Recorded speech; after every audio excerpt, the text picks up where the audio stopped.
D23 का पहला दिन निकल चुका है और डिज्नी ने कई सारे series, animated movies, live action movies का अनाउंसमेंट किया है, लेकिन हम फोकस करेंगे मार्वल सिनेमैटिक यूनिवर्स में जितने भी सीरीज, मूवीज आने वाले हैं उनके ऊपर। तो शुरुआत करते हैं मार्वल के आने वाले सारे सीरीज से। शुरुआत करते हैं अगेथा ऑल अलोंग से, क्योंकि इसका रिलीज डेट बस 1 महीने 8 दिन बाद का ही है और इसका ऑफिशियल ट्रेलर है जिसका रिएक्शन मैंने दूसरे चैनल पे डाल दिया है। वैसे ही किसी ने मांगा नहीं था ये सीरीज, किसी को जरूरत भी नहीं थी, बस एक गाना हिट हुआ, ट्रेंड में चल गया, उसकी वजह से इन लोगों ने ये सीरीज अनाउंस कर दी। फिलहाल मुझे कुछ खास इंटरेस्ट आ नहीं रहा है। ट्रेलर मुझे ठीक ठाक सा लगा, मेरे टेस्ट के हिसाब से ये है भी नहीं। म्यूजिकल लग रहा है, कुछ एपिसोड्स इसके म्यूजिकल हो सकते हैं, बाकी तो देखते ही हैं कि ग्रैंड एमसीयू में इसका क्या महत्व होने वाला है, जो कि मुझे बिल्कुल नहीं लगता। बाकी वापस अपनी शक्तियां पाने के लिए कुछ भी करने को तैयार है आया था।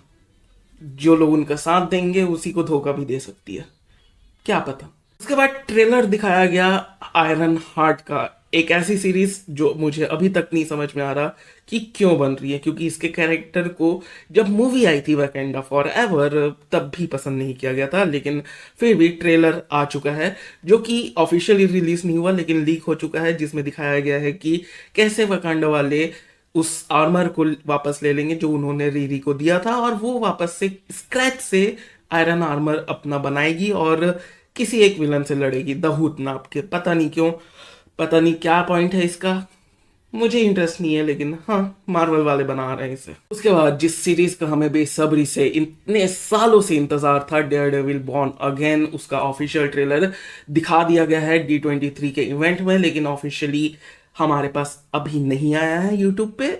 लेकिन लीक ट्रेलर देखा है जिसमें कि काफी सही लग रहा है। रॉ रस्टेड एक्शन हमें देखने को मिल रहा है, वैसा नहीं जो उस घटिया से सीरीज शी हल्क में हमें सीजीआई फाइट देखने को मिली थी, वो नहीं।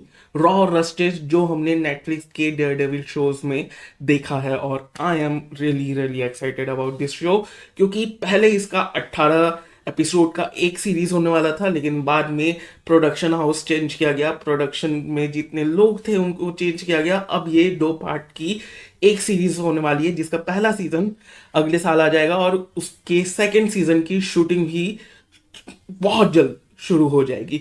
जहां पर इस ट्रेलर में हमें देखने को मिलता है Daredevil, Jon Bernthal as Punisher, Kingpin, white tiger और मूस जो कि मेन विलन होने वाला है इस पूरे सीरीज का। साथ ही में हमें इस ट्रेलर में देखने को मिलता है कि किंग पिंग और डेयरडेविल हाथ मिलाएंगे, क्योंकि विलन इस बार जो है वो इतना खतरनाक है कि इन दोनों को साथ में आकर लड़ना पड़ेगा, या फिर हो सकता है कि किंग पिंग कुछ और ही चाल चल रहा है। और अब बात करते हैं मूवीज की। Captain America brave new world का ऑफिशियल ट्रेलर दिखाया गया, जहां पर फाइनली हमें रेड हल्क का पूरा इमेज दिखाया गया, जहां पर हमें पता चलता है कि जब प्रेसिडेंट रॉस एड्रेस कर रहे होंगे मीडिया को, उसी समय उनके ऊपर हमला हो जाएगा और उसी समय वो इतने प्रेशर के कारण रेड हल्क में कन्वर्ट हो जाएंगे और प्रॉपर इमेज हमें दिखाई जाती है रेड हल्क की। मजा आ गया।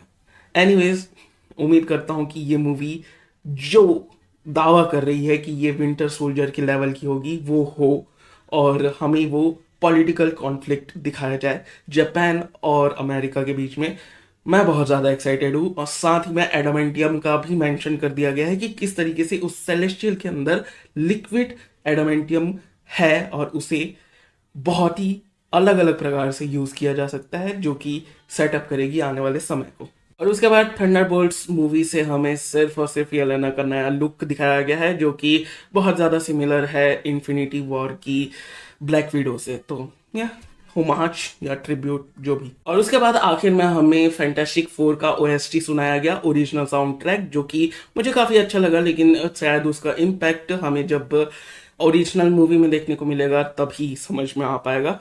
बाकी इसके अलावा कोई ऑफिशियल फुटेज नहीं दिखाया गया, लेकिन एक रिकॉर्डेड वीडियो था from the fantastic four family कि वो इंजॉय कर रहे हैं शूटिंग, और काफ़ी अच्छी तरीके से डेडिकेशन के साथ वो शूट कर रहे हैं, इस मूवी के ऊपर काम कर रहे हैं।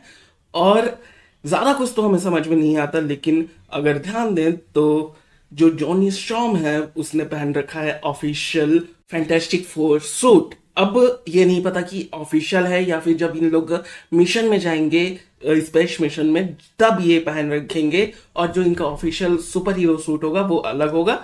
लेकिन कहा तो यही जा रहा है कि ये ही होने वाला है official super hero suit in लोगों का, जो कि काफी ज्यादा रिजेंबल करता है अपने ओरिजिनल सूट से जब इन्होंने डेब्यू किया था कॉमिक्स में। And that's all. D23 का पहला दिन था आज, और पहले दिन में इन 6 प्रोजेक्ट्स के बारे में हमें पता चला, उनका फुटेज और सारी चीजें हमारे सामने रखी गई। मुझे उम्मीद थी कि शायद आने वाले फेजेस और जो अनअनाउंस मूवीज हैं उनके बारे में बात की जाएगी, लेकिन ऐसा कुछ नहीं हुआ। खैर, अभी 3 दिन और हैं तो देखते हैं क्या हो सकता है। शायद हमें फेजेस के बारे में भी पता चले और आने वाले मूवीज के बारे में भी। बाकी तो देखते हैं, बाकी डिटेल में इनके ऊपर बात होगी क्योंकि ट्रेलर भी ऑनलाइन अवेलेबल है, तो देखते हैं। बाकी मिलते हैं अगले वीडियो में, तब तक के लिए बाय और सब्सक्राइब करो क्योंकि सब्सक्राइब करना बहुत जरूरी है। Okay bye.